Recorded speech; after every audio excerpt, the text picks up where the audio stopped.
I'm Corey Strumman. Welcome to the Rochester Rising podcast, where we amplify the stories of entrepreneurs in Rochester, Minnesota. Thank you for spending some time with us today to learn more about small business and the culture of entrepreneurship in Rochester. We hope that you learned something today from a local entrepreneur that can help you with your own journey. Rochester Rising is a part of Collider, a Rochester-based nonprofit that activates, connects, and empowers early-stage entrepreneurs in our community.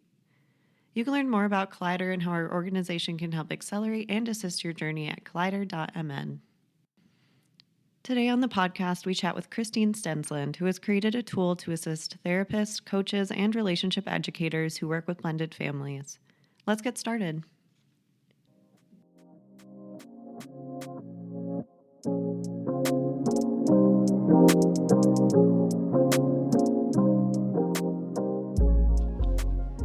Well, welcome, Kristine. Thank you for being on the podcast today. You bet. Well, to get started, tell me a little bit about you. What are some of your hobbies and interests outside of work? Is there an outside of work as an entrepreneur? Actually, it is kind of funny you asked that because it doesn't feel like there's a lot of time for other things, in that we also, in addition to the program we're going to talk about today, Blending.Love, we also founded a nonprofit. So I'm also the founder and executive director and only employee of a local nonprofit called Guide Your Heart. So it feels like we're doing a lot of relationship stuff all the days and all the hours. However, I do enjoy, we have 4 children that are all out of the house now. So when we get the opportunity, and they don't live locally. So one of the things that I enjoy doing outside of work is going to see our children. So that's fun. Yeah. I also get up bright and early in the morning to participate on the master swim team here. So, awesome. Yeah. So swimming in Minnesota, when it's really cold in the morning, it's not super motivating to get up, but I do. And I find that helps even just clear my head for the day. Yeah. And also just, I have some good friends that you make on the team over time. So that's one of the things I do. And then just opportunities to get together with other family and friends. I have a condition called FOMO, so I have a fear of missing out. So I do try to squeeze it all in when I can. So, absolutely. Yeah. Well, awesome. Thank you for sharing. Mm-hmm. Well, what originally brought you to Rochester, and what kind of keeps you around? Originally, what brought me to Rochester is I was working out in Southern California for a large HMO, and then actually I'm from Iowa, so I would hear a lot that you can take the girl out of Iowa, but you can't take Iowa out of the girl. And so I had my firstborn out in California and really felt just the pull to come back to the Midwest. And so through a couple years of networking via California to Rochester, I came back to work at Mayo Clinic. Yeah. And so they moved me back, and my son and my husband at the time. And so that's what brought us to Rochester, and what keeps us here is just, it has been a great place to raise a family. It just feels like home. It's Midwest vibe. And, there's just some core values that I was raised with that exist here. And so it's a nice size of a town. I didn't have to commute an hour each way every day like I did in Southern California. Oh, yeah. So that was great. And then just raising the kids here was just the perfect place for us. Yeah, absolutely. Would you say that there's something about the Rochester community that made you want to start a business here? Not really, in that I think it's more life experience that brought us to where we are today, rather than just the space of Rochester. Yeah, absolutely. Would you say that it has presented any unique challenges to starting your business? I'm not the researcher of my husband and I. He's the researcher, and he would say, "Well, what else do you have to compare it to?" And I don't. Sure. But I do keep in mind that the Rochester community as a whole is unique in that you have one large employer with high level professionals, which is a unique vibe, even from my experience in Southern California. And so I just keep in mind that there are different.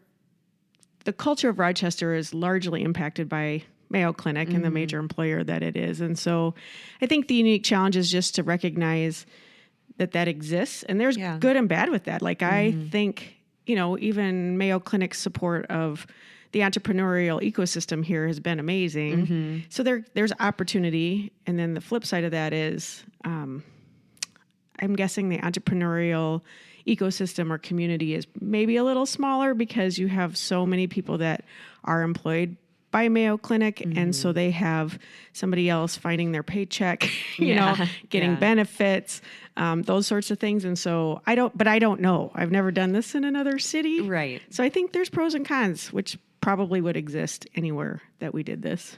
That is true. Well, tell me about your background in work and education. So I moved out to Southern California after I finished a master's in healthcare administration and a master's in business with a major in finance. And so I have 14 years of healthcare administration background. And in Southern California, like I mentioned, I started at a large HMO, Kaiser Permanente, and participated in an administrative fellowship program, which really was... It's funny that when I was prepping for this and you gave me this question, I started thinking through the journey, and I'm like, wow, like...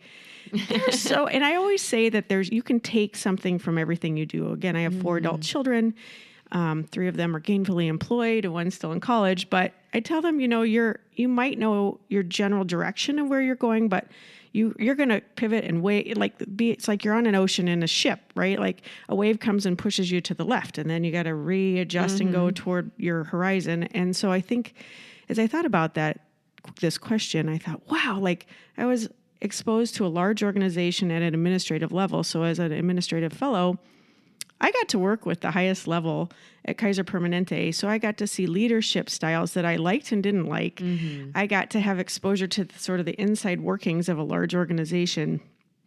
And I met some great people along the way. But interestingly enough, I also got to we got to work on projects. And so one project that came about was opening new markets for Kaiser.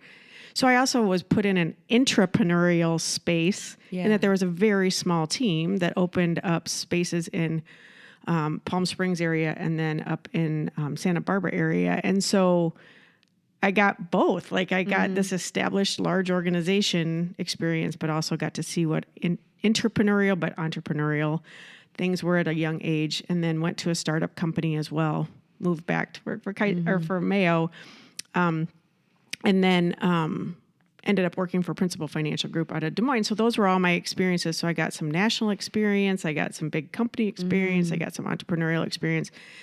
But I also got to experience layoffs at both large organizations that I worked at. So one, I was the director administrator who had to lay off people, which was super hard. And then I was the recipient of a layoff at another large organization. So I really encoded that there's no guarantee wherever you are. It doesn't really matter. And sometimes it's not based on your performance. Yeah. It's just other things happen. So then it kind of goes to, okay, should I, when you own your own company and start something new, you really are in a lot of ways in control. So it feels like we're more in control, as chaotic as it is in an entrepreneurial setting. But from there, went to nonprofit work because I've always known that in this journey, I experienced a divorce. And then a couple years later, got remarried again. So in that journey, sort of what was put on our heart was how to help couple relationships start and stay strong, and how do we do that? And so I went to a local nonprofit, learned how to do fundraising. So, contract negotiations in healthcare translates pretty easy to fundraising. It's just who is the beneficiary of the request that you're making for financial support, really. And then from there, went to a marketing company because I was like, well, I don't know how to do marketing. And from there, just really quit working for anybody else and said, I'm all in. And so I wouldn't say that I was like, let's go start a business and put everything at risk. I felt like I had to develop some tools in order to take that leap. Absolutely. Yeah. You definitely touched on this a minute ago, but what kind of sparked your passion for helping blended families, and then what led you to decide to turn it into a business? Sure. So 17 years ago, when I was dating my now husband, we went to a Smart Step Families conference because, again, my husband's a researcher, so he went to research what he was getting himself into, or we were entering. I shouldn't say him getting himself into it, but just what's different about a blended family than a first-time or intact family. And so we went to a conference, and the speaker, Ron Deal, he drew up this PowerPoint, and he basically showed all these connections and highlighted why some of these things are complex. And, I'm not going to quote any specific stats, but second and subsequent marriages have a higher divorce rate than first time, just, your first divorce. And so it's because of the complexity of the structure, and we saw it. And so we said, oh, that's interesting. How do we, what are we going to do with this? And we kind of walked and I've learned these words in the entrepreneurial world. We pivoted in many ways, how do we help other couples on this journey? And so we led divorce care for 7 years, a couple times a year. And then we started a blended families group, and always was on our mind, how do you replicate and multiply this PowerPoint? Because this particular speaker can't be everywhere. And even though he's written books and has podcasts and all kinds of stuff, how do we make this more accessible to lots of people? And my husband happens to have his PhD and does research, and just really gifted with, data and analytics and programming. And so he started just dabbling in this probably 6 years ago. How do we take that and digitize what we saw in a PowerPoint that helped our journey? So it helped our journey in that it illuminated potential challenges. And I would say it's not that we didn't step in those things, but you're aware. We were aware that this was a challenge or a potential pitfall. So really, how do we just help other people know that? Because when you're armed with information, you can navigate stuff better. And so that was really the impetus of doing this. And so we started this, like I said, probably about 6 years ago, probably 3 years, truly like all in. I quit working for anybody else, hired some contract programmers, put a little bit more effort into it. So it's been a journey, just like we say, being in a blended family is a journey, and we provide the map. So that's really how it started, is just our own pain, and how do we use our different sets of skills, experiences, and resources to create something that helps others. Yeah, absolutely. What would you say are some of the greatest challenges you faced in getting started with your business? Oh boy, the list might be long. No, I think the greatest challenges were largely, for a long time, it was me. I mean, meaning that I liked safety and security. I liked somebody else, finding the money to pay my paycheck and my benefits. Not having benefits is a challenge, right? Because it's scary. Like, it's a hard thing. And so some of those safety and security things I just had to let down and follow our passion and trust that this is what we were supposed to be doing. I think the other big challenge for us is just being in a space. When you introduce something new, how do you explain it? And I think that's been a big challenge, is just finding the right target market. I mean, all those things that we've learned on this journey. And then now we're at the MVP, which is the minimally viable product. The 3-letter acronyms that every industry seems to have. But we have an MVP, and now we're kind of at that, how do you take it to scale, and finding the resources to do that. I think they call that the financial cliff of death, which some days it feels like I might not be quoting that the exact right entrepreneurial word, but we're at that point, and it's exciting to look forward and say, we can get there. We just need, some resources to do that. Yeah. So yeah, absolutely. Well, this kind of leads into my next question also.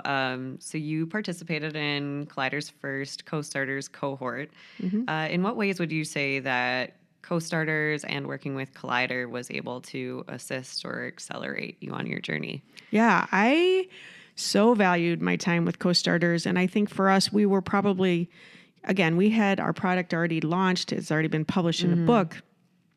But what Co-Starters allowed was a little bit more framework. Like, we probably had done some of those things, but not necessarily in an order or just thought through all of those. So Co-Starters allowed me to have a framework. It also, by the way, helps with my nonprofit work too, because it's a new business too. It's just a different financing stream. So I really appreciated that. I appreciated the community probably the most, because the community of entrepreneurs are so supportive of one another.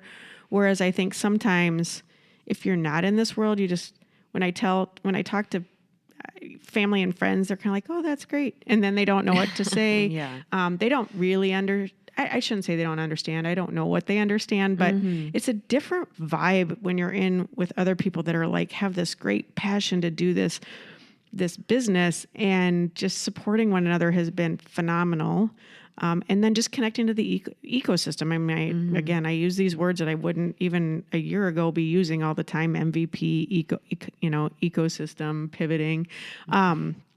But I think just that ecosystem and getting tapped into the resources that are available, the experts that came in and talked to us were so helpful.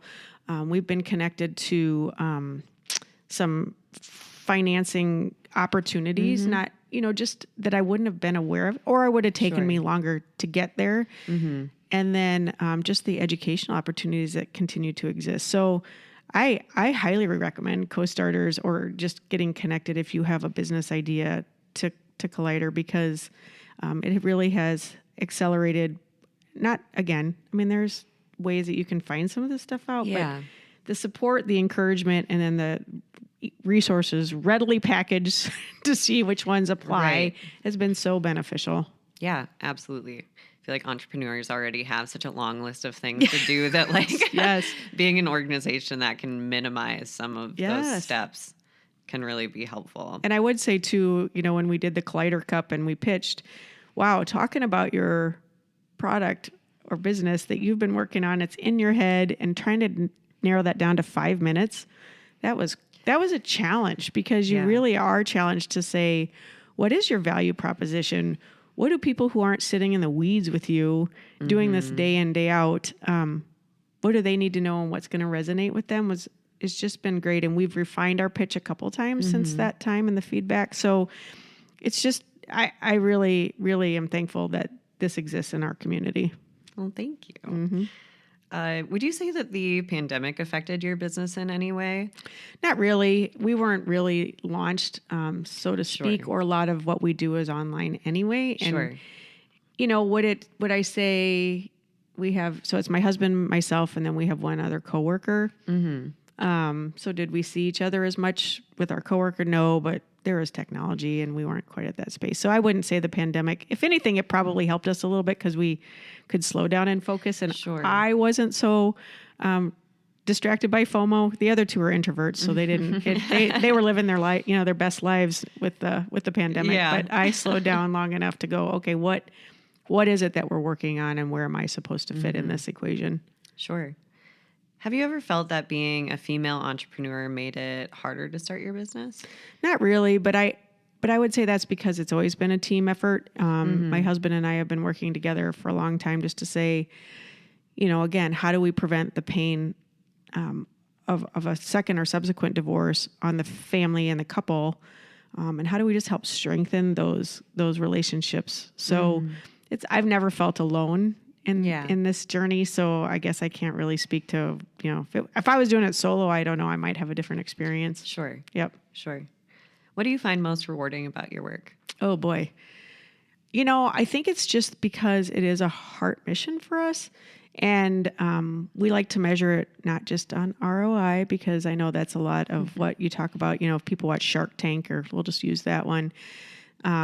So that's a return on investment, but for us, it's a return on impact. And I think the best thing is when we share Blending.Love with a couple, or we share it with the professionals, therapists that are like, whoa, like finally, like our families can see what it is that they're feeling. And not only is it a diagnostic assessment, it's also a treatment plan, because it provides a journey. It provides the path forward with resources and talking points, and just the visualization of that family. We call it a family hedge, not a family tree. But, it's also referred to as a digital genogram. And so I think the reward is seeing that people feel like they are empowered and have hope. So it really is providing families a hope through understanding. And that, you know what, that motivates me. And even if it's just one family that I hear from, I'm like, yes, like they felt like they were seen and heard and understood, Yeah. Yeah. That's awesome. If you were to give a piece of advice to somebody starting a business, what would it be? Be ready for a wild ride. I just think there's so many parts of this journey that I wasn't prepared for, and I don't know that I would have known, but I think it's a wild ride in positives, and it's also negatives, but keep going. And I would also say, find your community. I'm going to say finding the resources and the supporters and the encouragers has been just just a boost along this process. And so, it's an interesting experience. I wouldn't say again that I was like, yes, let's take away all this security and have all these risks. But that's my personality. So being around others that are also taking that risk, you don't feel alone in that either. Similar to, like I said, with Blending.Love, we want families and couples to understand that other people are on this journey with them and they're not alone. And how do we support you in that? And that's what I feel like Collider and the entrepreneurial ecosystem here in our community and in our state, quite frankly, have provided for Blending.Love. Well, awesome. Thank you so much for being on with me today. Absolutely. It was a fun discussion. Wonderful. Thank you.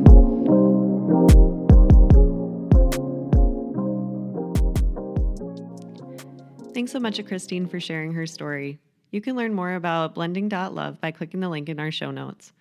And thank you for tuning into the podcast today. We are so appreciative of your time spent listening and of your support of our work here at Collider. If you know an entrepreneur who would benefit from the conversation today, please share this podcast with them so they can benefit from the experience of other business owners in the community. We release a podcast episode once a month here at Rochester Rising, which you can find on the Collider website or wherever you best like to listen to your podcasts, including on YouTube. We launched Rochester Rising in 2016 to tell stories of entrepreneurship taking place within the city of Rochester, especially stories that otherwise would not have been told, and to take the time to understand each entrepreneur and what their experience has been like in this community. If you find value in this podcast, please consider donating and lending support to Collider's efforts to share the stories of Rochester entrepreneurs and inspire others on their journey. You can find more information about our tip jar and how to donate in our show notes. Thanks again for tuning into the Rochester Rising podcast.